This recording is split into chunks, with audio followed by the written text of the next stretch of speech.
অনেকে ওষুধের প্রতি আস্থাটা হারিয়ে ফেলে।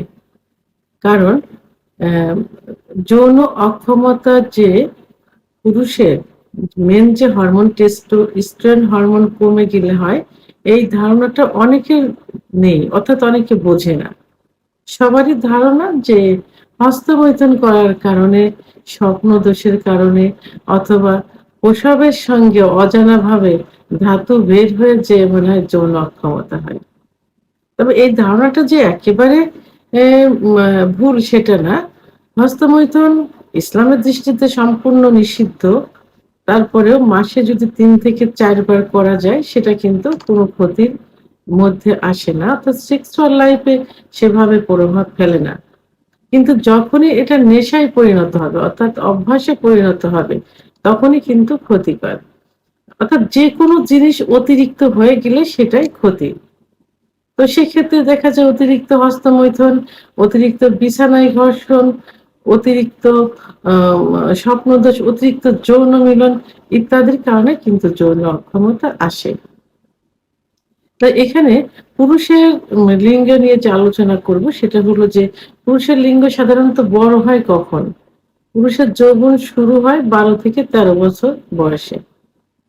অর্থাৎ ১৩ থেকে ১৪ এরকমের মধ্যে। ১৪ থেকে ১৮ বছর বয়স পর্যন্ত লিঙ্গ বড় হয়। আর ১৮ থেকে ২৫ বছর বয়স পর্যন্ত লিঙ্গ মোটা হয়।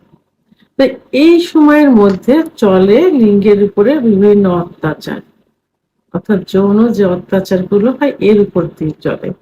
কারণ পুরুষের আ অল্প বয়সে যখন তাদের বীর্য তৈরি হয়নি, ঠিক সঙ্গদোষে হোক, বন্ধু-বান্ধবের সঙ্গে অর্থাৎ বাড়ির কাজের ছেলে, আ বাসায় যে পড়ায় একজন টিচার থাকে, পার্মানেন্ট যে টিচার অথবা সমবয়সী কারো যে কেউ থাকলে উম তো তাদের সঙ্গে মিশে তাদের কাছ থেকে যে যৌবনের শুরু হওয়ার আগে এক ধরনের লালা পানির মতো আসে।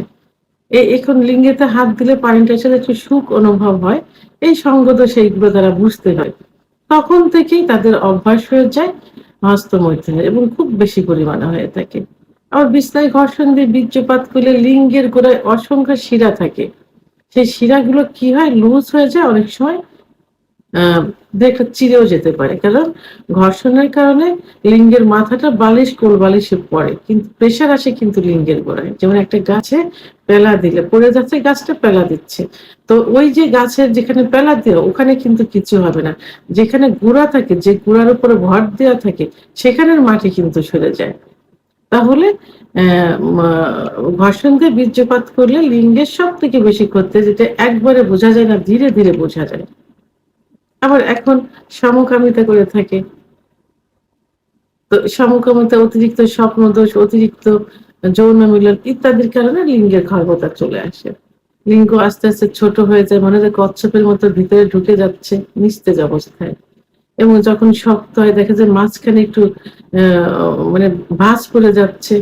আবার উত্থান অবস্থায় থাকে ধনুকের মতো বাঁকা হয়ে যাচ্ছে। পেরোনিস ডিজিজ যেটাকে বলে। আবার আগামোটা, গোড়া চিকন ইত্যাদি। তো এগুলো যখন হয় তখন এরা বিভিন্ন ওষুধ খেতে থাকে গোপনে, গোপনে। অনেকে বিয়েও করতে চায় না, বিয়ে করেও না। তো এই যে পথে ঘাটে পাশে বসে থাকা যে কবিরাজ, হেকিমদের কাছ থেকে তৈরি করা হালুয়া, আ আ বিভিন্ন অন টাইম ট্যাবলেট, ক্যাপসুল, বিকল্প ধারা বিভিন্ন চিকিৎসা নিয়ে এগুলো বেশি ক্ষতি হয়ে যায়। তখন এর প্রতি তাদের একটা আস্থা, সে আস্থাটা হারিয়ে ফেলে। তখন তারা ন্যাচারাল কিছু খাবার খেতে চায়। ন্যাচারাল কিছু মেসেজ খুঁজতে থাকে। তো সেই ন্যাচারাল অ খাবারের মধ্যে সাধারণত দুধ, ডিম, খেজুর, কাজু বাদাম, মধু, অর্গানিক নারকেল তেল ইত্যাদি খাবারগুলো অহ অহরহ খেয়ে থাকে এবং খেতে থাকে এভাবে। তো এগুলো শুক্রাণু তৈরির জন্য অর্থাৎ বৃদ্ধির জন্য, শুক্রাণু গাঢ় করার জন্য, যৌন অক্ষমতা দূর করার জন্য ভালো ভূমিকা পালন করে থাকি। এগুলোর পাশাপাশি আমি আজকে ৪ থেকে ৫ টি ন্যাচারাল কিছু খাবার বলব, যে খাবারগুলো সেবন করলে লিঙ্গ খুব অল্প দিনের মধ্যেই ৩ সপ্তাহ ১ মাসের মধ্যে আ ডেভেলপ হয়ে যায়। অর্থাৎ মোটা হবে, লম্বা হবে, শক্ত হবে। তার মধ্যে একটা পরিচিত যে এটা আসলে খাবার হিসাবে ধরা হয় না। এটা অনেকে জানেও না যে এটা খাবার। তো সেটা হলো ১ নম্বর ঝিনুক। আমরা ঝিনুক দেখে থাকি যে পুকুরে আ আ আশেপাশে কিন্তু ঝিনুক অনেক হয়ে থাকে। আবার এখন ঝিনুকের চাষও কিন্তু করে থাকে। তো এই ঝিনুকে পর্যাপ্ত পরিমাণ জিঙ্ক থাকে। এই জিঙ্ক শুক্রাণু বৃদ্ধি করতে, ব্লাড সার্কুলেশন করতে এবং দ্রুত বীর্যপাত রোধ করতে এবং নতুন কোষ সৃষ্টি করতে সহযোগিতা করে থাকে। তো এই মা আ মা ঝিনুক এখন কিন্তু ভালো, ভালো রেস্টুরেন্টে এবং ভালো, ভালো জায়গায় ঝিনুক কিন্তু আ খাবার হিসেবে খেয়ে থাকে। আবার অনেকে কিন্তু দেখবেন যে কাঁচাও খেয়ে থাকে, একটু মসলা-টসলা দিয়ে খেয়ে থাকে।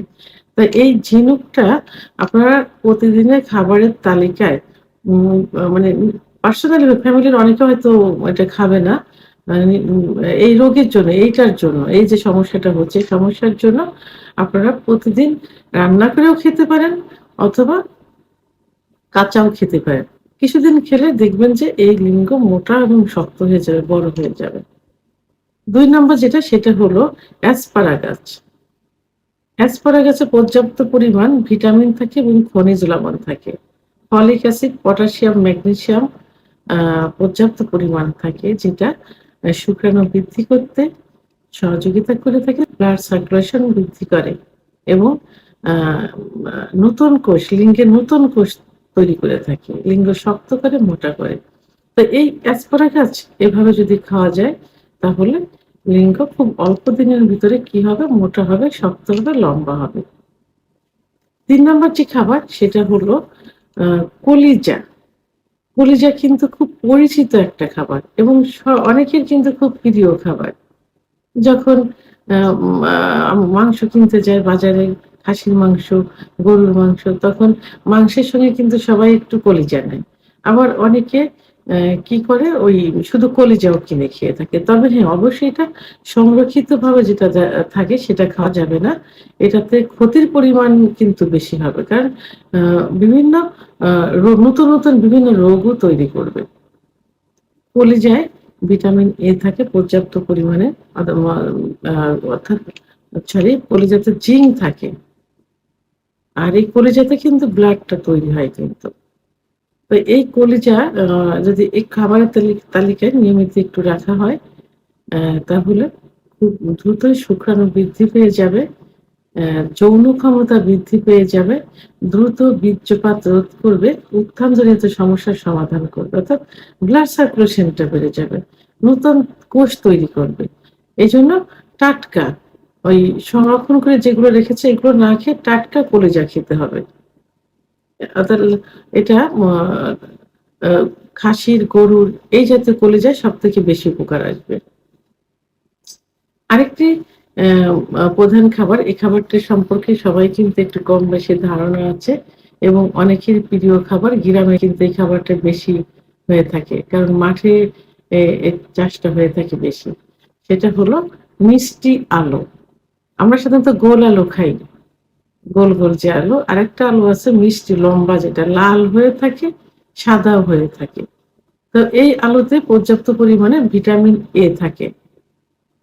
তো এই আলু অনেকে পুড়িয়েও খেয়ে থাকে, আবার অনেকে সেদ্ধ করে খেয়ে থাকে। যেভাবে খেয়ে থাকেন না কেন সিজনালি সময় যদি এই আলুটা খাওয়া যায়, একটু নিয়মিত খাওয়া যায়, তাহলে কি হবে? লিঙ্গের ব্লাড সার্কুলেশনটা বৃদ্ধি পাবে, নতুন কোষ তৈরি হবে, লিঙ্গ শক্ত হবে এবং মোটা হবে। ৫ নম্বর সর্বশেষ যে খাবারটি বলব এটা হলো জয়ফল। জয়ফল কিন্তু খুব ভালো একটা খাবার। আ এখন অনেক উম আ ইস মা যে লিঙ্গের মেসেজের জন্য ওয়েল এবং অনেক অয়েনমেন্ট বের হয়েছে যেটা তৈরির একটা প্রধান উপাদান কিন্তু জয়ফল। তো এই জয়ফলটা যদি নিয়মিত খাওয়া যায় কিছুদিন, তাহলে আ মা কিন্তু লিঙ্গে ব্লাড সার্কুলেশনটা বেড়ে যাবে। লিঙ্গে কোষ নতুন, নতুন কোষ তৈরি হবে এবং লিঙ্গ মোটা ও স ম আ শক্ত হবে। অর্থাৎ এই জয়ফলটা অ্যান্টি অক্সিডেন্ট এর কাজ করে থাকে। তো আমি যে ৫টি খাবারের কথা বললাম, ন্যাচারাল যে খাবারের কথা বললাম, এই খাবারগুলো যদি নিয়মিত একটু খাওয়া যায় তাহলে দেখবেন ৩ সপ্তাহ থেকে ১ মাসের মধ্যে লিঙ্গের অনেক পরিবর্তন চলে আসছে। অর্থাৎ লিঙ্গ যদি আগে ভালো ছিল এখন সেগুলো ক্ষতি হয়ে গেছে। ছোট হয়ে গেছে, চিকন হয়ে গেছে, খর্বতা চলে আসছে। কিন্তু যদি ভালো ছিল, আরো ভালো করতে চান সেক্ষেত্রে কিন্তু সেটা ডেভেলপ হবে না। অর্থাৎ ক্ষতিগ্রস্ত হয়ে গেছে সেক্ষেত্রে এটা ডেভেলপ হবে। ভিডিওটি সম্পর্কে যদি কোনো মতামত থেকে থাকে অবশ্যই কমেন্টস এর মাধ্যমে জানাবেন। আর ভিডিওটি ভালো লাগলে লাইক, কমেন্ট, সাবস্ক্রাইব করে আমার সঙ্গে থাকুন। আল্লাহ হাফেজ।